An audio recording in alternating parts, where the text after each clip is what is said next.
भांति भांति के कष्ट, जीवन को ना जीने आने की जो मार्ग है उसको व्यथा कहते हैं। जीवन को जीने आने की कला का नाम कथा है।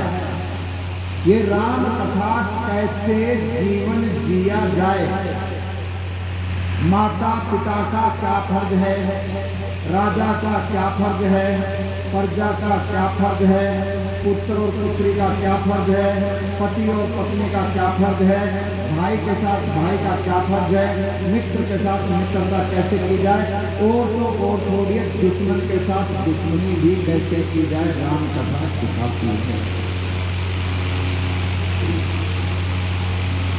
हमारे जीवन में जीवन कैसे जिया जाए, प्रत्येक व्यक्ति को अपना धर्म कैसे निभाया जाए, ये राम कथा सिखाती है। इसलिए मेरे भाई बहन बहुत ध्यान से सुनना, धीरे धीरे चलेंगे, आराम आराम से आपको एक कथा आ जाए। हमारे समाज में बहुत पहले एक विकृति आ गई थी, भक्तों में आपस में टकराव, दो ग्रुप बने हमारे यहाँ सनातन धर्म में। एक ने काम शैवाइट हैं, शिव के भगत, दूसरों ने काम वैष्णवाइट है, विष्णु के भगत। अब भगवान एक ही है, नाम दो अलग अलग। वो कहते हैं हम विष्णु भगत हैं, दूसरे कहते हैं हम शिव भगत हैं, और आपस में इतनी टक्कर थी शिव विष्णु में, एक दूसरे का खून करने के लिए तैयार थे। आज से 500 वर्ष पहले की बात है। नदियों में नहाने के ऊपर झगड़ा होता था, कुंभ लगता था तो कौन पहले नहाएगा, इस पे तलवारें और कुल्हाड़े चलते थे। कहीं वैष्णवाइट ज्यादा होते थे, शैवाइट को दबा देते थे, कहीं शैवाइट ज्यादा होते थे, वैष्णवाइट को दबा देते थे। बड़ी विडंबना थी हमारे धर्म में। हम दूसरों से कभी हारे नहीं, याद रख लेना। भारत कभी भी दूसरों से नहीं हारा है, भारत को अपनों से हारा है। हमारी यह सबसे बड़ी कमी रही है कि हम अपनों से हारे हैं।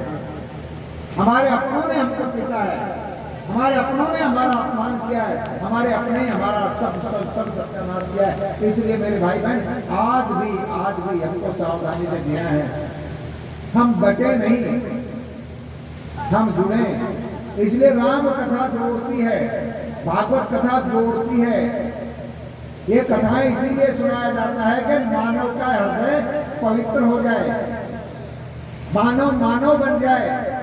हम सब कुछ बन जाते हैं, डॉक्टर बन जाते हैं, इंजीनियर बन जाते हैं, वकील बन जाते हैं, अध्यापक बन जाते हैं, धनवान बन जाते हैं, व्यापारी बन जाते हैं, सब कुछ बन जाते हैं, लेकिन हम इंसान नहीं बन पाते हैं।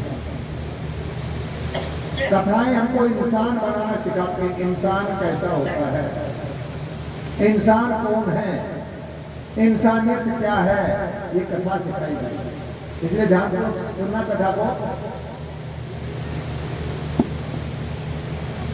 भगवान राम कहते हैं जो शिव द्रोही है वो मेरा भगत नहीं हो सकता, और जो मेरा भगत है वो शिव का द्रोह नहीं कर सकता।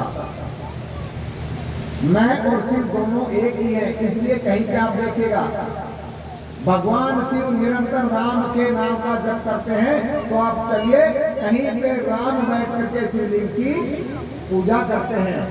रामेश्वरम में राम ने शिवलिंग की पूजा की, आप गए थे ना कथा में। रामेश्वरम शिव की पूजा करी भगवान राम ने, और शिव पूजा करते हैं राम की।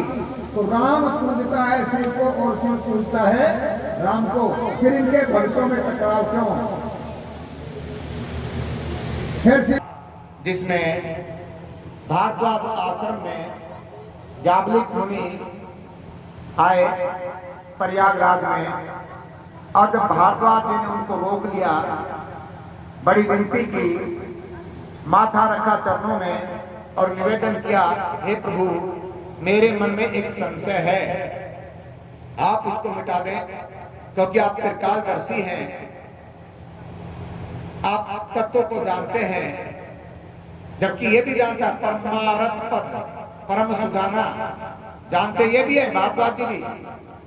लेकिन जब संत से संत मिलते हैं तो जगत कल्याण की बात करते हैं, दुष्ट से दुष्ट मिलता है तो जगत के नाश की बात करते हैं। अब ये संत से संत का मिलन है तो जगत कल्याण की बात हुई। आप मुझे राम के बारे में बताइए, राम कौन है? एक राम को तो मैं जानता हूं, दशरथ के घर पैदा हुए, पिता की आज्ञा से वन गमन किया, अपने छोटे भाई और पत्नी के संग। फिर उनकी पत्नी को रावण ने चुरा लिया,